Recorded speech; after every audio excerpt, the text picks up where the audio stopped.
ओम श्री गुरुवे नमः। चैतन्यं शाश्वतं शान्तं व्योमातीतं निरञ्जनं नादबिन्दुकलातीतं तस्मै श्री गुरुवे नमः। ओम शांति शांति शांति। प्रणाम भगवान। श्री विचार सागर दर्पण स्वामी श्री मनोहरानंद जी महाराज का दिव्य ग्रंथ भगवान, जिसमें चतुर्थ रंग चल रहा है और जिज्ञासु के प्रश्न स्वामी जी के बहुत ही गूढ़ रहस्यमयी और बहुत ही सरल शब्दों में उनकी उत्तर दिए हुए हैं, जो भी शंकाएं हैं जिज्ञासु की। तो हमारा सत्संग चल रहा था कि अवतारी शरीर किन कर्मों के फल हैं, इनके ऊपर आज की शंका। जिज्ञासु कहता है, भगवान यह तो समझ में आ गया कि अवतारों के शरीरों से सज्जनों को सुख और दुष्टों को दुख मिलता है, इसलिए वे उनके पुण्य पाप कर्मों के ही फल हैं। किंतु यह जो आपने कहा है कि उनको स्वयं सुख दुख नहीं मिलता है, इसलिए उनके शरीरों में उनके अपने कोई पुण्य पाप कर्म कारण नहीं पड़ते, यह समझ में नहीं आया। क्योंकि रामायण आदि ग्रंथों में श्री रामचंद्र आदि अवतारी पुरुषों के वनवास आदि दुखों का वर्णन आया है, फिर आप कैसे कहते हैं कि अवतारी पुरुषों को स्वयं को कोई सुख दुख नहीं होता।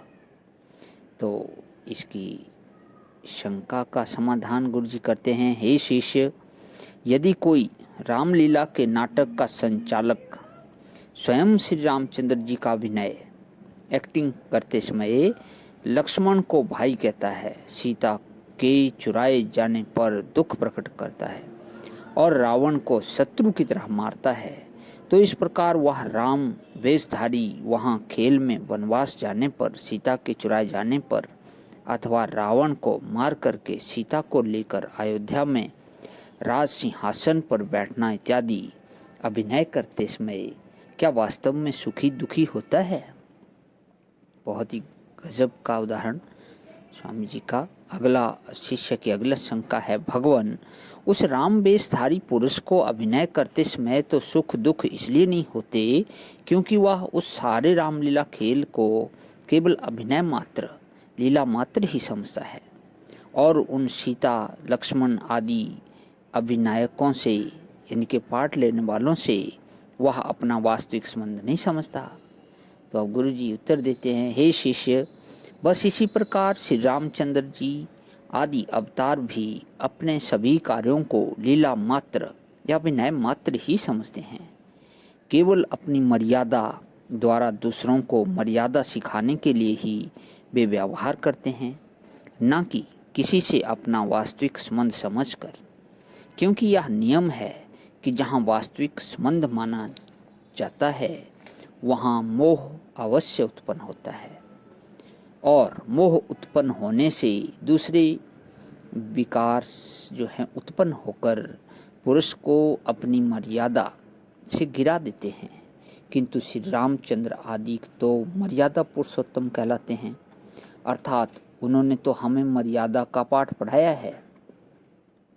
इससे यह सिद्ध होता है कि उनका किसी में मोह नहीं था और व्यवहार करते समय किसी से वास्तविक संबंध नहीं समझते थे, इसलिए उनको व्यवहार करते समय कोई सुख दुख नहीं होता था। यह तो तुमने ऊपर सुना ही था कि अवतारों के शरीर साधु असाधु पुरुषों के पुण्य पाप कर्मों से ही बनते हैं, इसलिए उनके शरीरों से सज्जनों को सुख और दुष्टों को दुख मिलता है।